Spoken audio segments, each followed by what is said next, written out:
नहमदुहु व नुसल्ली व नुसल्लिमु अला रसूलिहिल करीम। नए साल की दुआ, बिलखुसूस इस्लामी और कमरी साल की दुआ।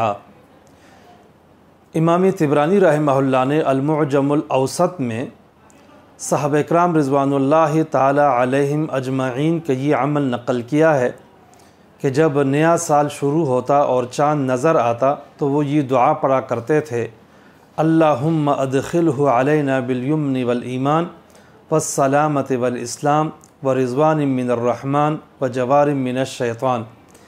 ए अल्लाह, इस नए साल को हम पे बरकत और ईमान, सलामती और इस्लाम, रहमान की खुशनुदी और शैतान से दूरी और पनाह के साथ हम पे दाखिल फरमा।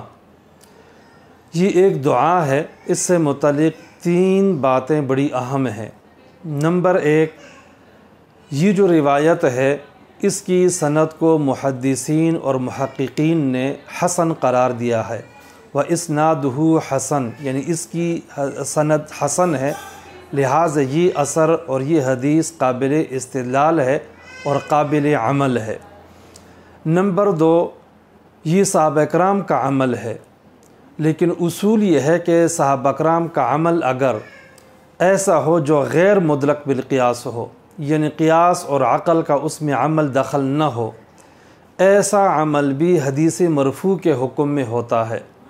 लिहाजा ये असर भी हदीस मरफ़ू के हुक्म में है, इसलिए कि इस तरह दुआ पढ़ना ये कोई मुदरक बिलक़ियास मामला नहीं है, बल्कि गैर मुदरक बिलक़ियास है।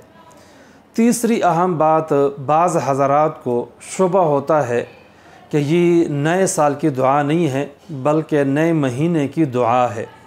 लेकिन याद रखना चाहिए कि नए महीने की दुआ तो तकरीबन सही अहादीस से साबित है, अल्लाहुम्मा अहिल्लहु अलैना बिल-यम्नि वल ईमान वस्सलामति वल इस्लाम वत्तौफ़ीक़ लिमा तुहिब्बु व तर्ज़ा व रब्बी व रब्बुकल्लाह। ये तो सही हदीस से साबित है। और उन अहादीस में महीने का ही ज़िक्र आया जब चाँद नज़र आए, साल का ज़िक्र नहीं है। इस हदीस में जो सहाबा कराम का अमल है, इसमें साल का ज़िक्र भी आया है, महीने का ज़िक्र भी आया है।